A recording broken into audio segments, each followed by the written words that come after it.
Assalamualaikum warahmatullahi wabarakatuh. Perkenalkan, nama saya Rehan Rifki Oktaviano yang biasa saya dipanggil Raihan. Saya dari kelas 12 Teknik Otomasi Industri 1. Pada kesempatan kali ini saya akan membahas tentang cara membuat elemen DIC Elektrotek, pengertian VSD, serta motor induksi 3 fasa dan terakhir saya akan menjelaskan tentang Artiver 312. Pertama, saya akan membahas cara membuat elemen DIC Elektrotek.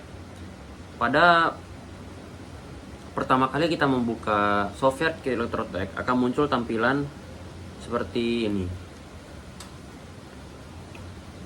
Tampilan seperti ini adalah tampilan untuk kita membuat elemen atau kita bisa membuat drawing juga di software ini juga. Dan tampilan seperti ini untuk membuat elemen kita akan pilih bagian user collection, kemudian klik kanan. Setelah klik kanan kita tekan new element. Nah, setelah menekan new element akan muncul tampilan seperti step 1 of 3 parent category. Nah, di tampilan seperti ini kita bisa memilih tempat di mana kita menyimpan elemen tersebut. Sebagai contoh, saya akan menyimpan di user collection. Setelah memilih user collection, di sini kita bisa memberikan nama pada elemen yang kita buat. Contohnya saya akan membuat nama inverter. Nah, kemudian ada tampilan seperti ini. Nah, tampilan seperti ini kita bisa menulis nama kembali, dan jika kita ingin membuat suatu elemen kembali, kita tekan add line. Dan kita jika tidak ada elemen yang akan kita buat, kita tekan finish. Nah, setelah menekan finish, pengguna akan ditampilkan seperti layar kosong. Layar kosong ini kita bisa membuat elemen yang akan kita buat. Nah, bagaimana cara membuat elemen yang sesuai yang kita inginkan? Di sebelah kiri ada part atau beberapa komponen yang akan kita buat. Contohnya itu ada garis, ada peta, ada lingkaran, ada itu untuk teks, ada garis melengkung, ada terminal. Nah, contohnya saya akan membuat di sini itu saya akan membuat inverter. Nah, setelah membuat inverter, kan udah dibuat nih elemen yang akan kita buat. Saya sudah membuat inverternya. Kemudian untuk menggunakannya, sebelumnya kita harus save terlebih dahulu. Nah, kita tekan file, lalu save as, dan memberikan nama kembali. Dan kita memilih tempat elemen yang akan kita buat. Jadi kita bisa memilihnya, sebagai saya contoh tadi, saya akan menyimpannya di user collection. Nah, setelah udah, untuk menguji elemen yang kita buat barusan, kita mengujinya di halaman kosong. Nah, halaman kosong itu biasa disebut project. Cara menampilkan halaman kosong, tekan Ctrl N atau menekan file dan kemudian klik new. Nah, setelah sudah, tinggal di drag dari user collection, kita cari elemen tadi kita buat, cari namanya, dan saya akan buat namanya inverter, dan kemudian inverter tersebut kita drag dan letak di project ini. Kemudian yang kedua saya akan membahas tentang VSD. VSD yang biasa disebut variable speed drive. Variable speed drive adalah komponen elektronik yang berfungsi untuk mengatur kecepatan motor listrik. VSD juga dikenal sebagai nama variable frequency drive atau inverter. Nah, VSD bekerja dengan mengubah frekuensi dan tegangan listrik yang masuk ke motor. Pengaturan frekuensi dan tegangan ini bertujuan untuk menambahkan kecepatan putaran dan torsi motor yang sesuai dengan kebutuhan. Keuntungannya kita bisa efisiensi energi. Jadi VSD ini menghemat energi listrik sebanyak 30-60%, dan tergantung penggunanya juga. Apakah penggunaan motor induksi 3 fasa ini menggunakan VSD terus menerus, itu tuh lebih murah jatuhnya dibandingkan menggerakkan secara konvensional. Dan secara konvensional yang dulu itu kita menggunakan kontaktor sebagai contohnya. Nah, VSD dapat menyesuaikan kecepatan motor sesuai dengan beban yang dibutuhkan, sehingga tidak perlu menjalankan motor dengan kecepatan penuh secara terus menerus. Nah, lalu ada juga keuntungannya pengatur kecepatan. Nah, jadi VSD ini tidak terus menerus kita menggunakan kecepatan penuh, jadi kita bisa menurunkannya kecepatan tersebut dan bisa mengencang, dan bisa perputaran tuh bisa kita atur sesuai dengan keinginan dan sesuai dengan pengguna juga. Lalu kerugiannya biasanya VSD ini cukup mahal harganya. Jadi dibandingkan dengan sistem penggerak motor secara konvensional tuh lebih murah, karena VSD ini juga barang baru juga, jadi ini bisa dihitung mahal untuk digunakan. Kecuali di industri VSD sudah banyak digunakan. Lalu di sini kerugiannya juga bisa faktornya pemanasan yang berlebih. Bentuk gelombang sinyal yang keluar yang tidak sinusoidal sempurna dapat mengakibatkan pemanasan berlebih pada motor. Lalu manfaatnya VSD adalah komponen listrik yang berfungsi untuk mengatur kecepatan putaran motor. VSD dapat mengontrol kecepatan motor listrik dengan mengubah frekuensi daya listrik yang masuk ke motor.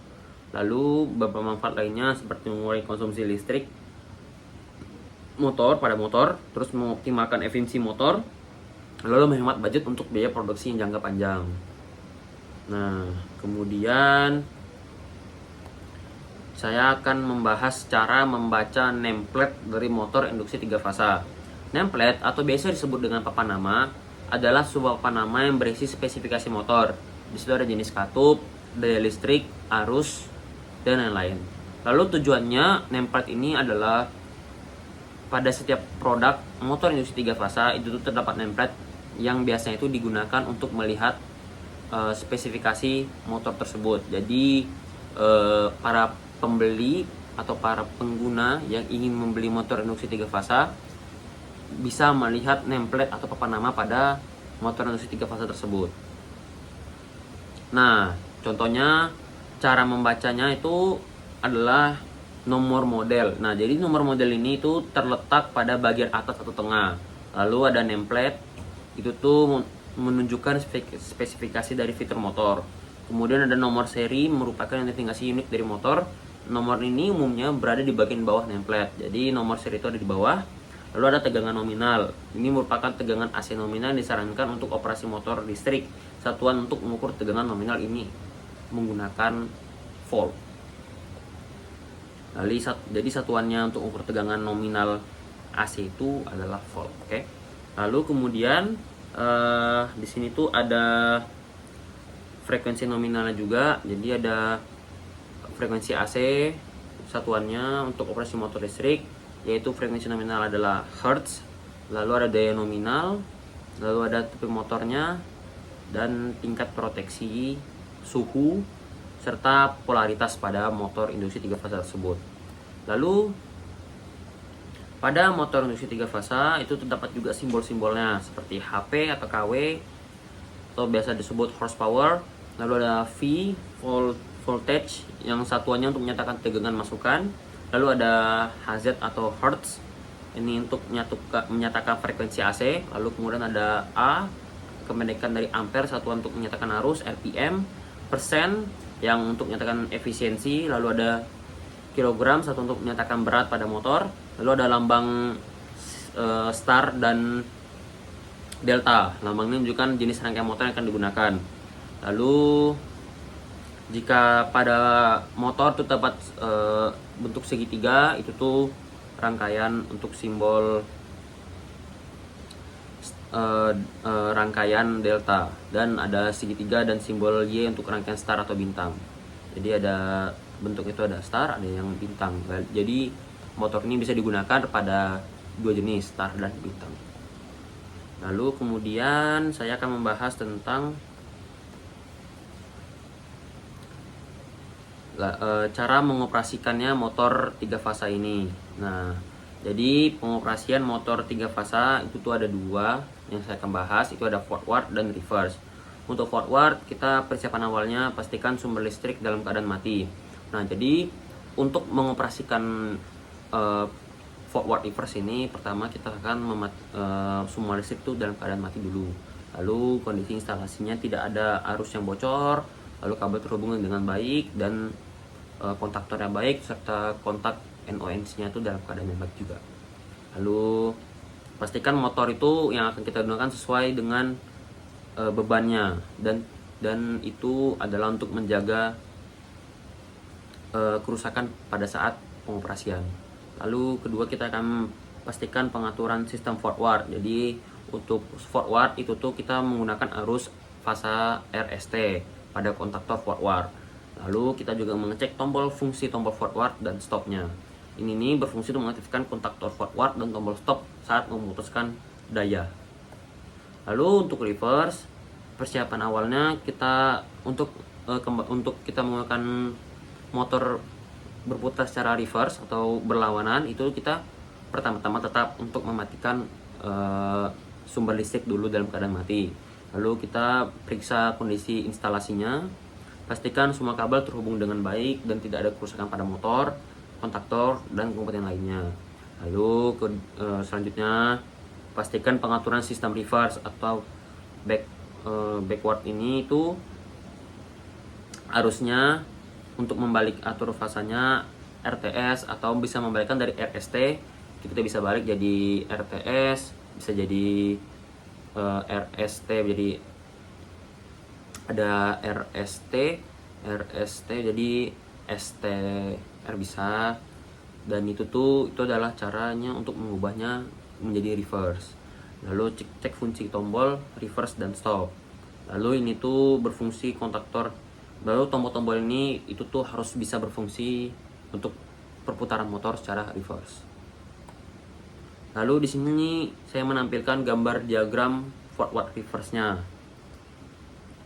Lalu selanjutnya terakhir saya akan membahas tentang Altivar atau Altivar 312. Ini tuh Altivar atau ATV 312 adalah inverter atau variable speed drive yang diproduksi oleh Schneider.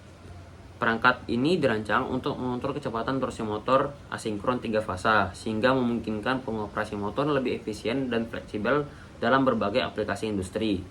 Fitur utamanya pada Altivar 312 ini adalah mendukung motor dengan daya mulai dari 0,18 kW hingga 15 kW. Lalu tegangan inputnya versi dengan supply satu fasa itu tuh nyampe 200 sampai 240 volt AC. Lalu untuk 3 fasa itu tuh nyampe 350 sampai 500 volt AC.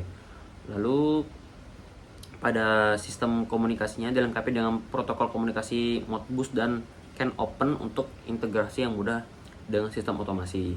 Lalu ada fungsi pengaturan kecepatannya, memungkinkan pengaturan kecepatan motor secara presisi yang menggunakan aplikasi seperti konveyor, pompa, atau kipas. Lalu proteksi motor menawarkan fitur perlindungan terhadap overcurrent, overvoltage, dan overheating untuk memastikan keamanan operasional. Lalu selanjutnya saya akan menampilkan gambar rangkaian ATV 312 yang sudah saya buat. Oke, cukup sekian yang bisa saya dapat sampaikan. Mohon maaf atas kesalahan atau kekurangannya. Wabillahi taufiq wal hidayah. Wassalamualaikum warahmatullahi wabarakatuh.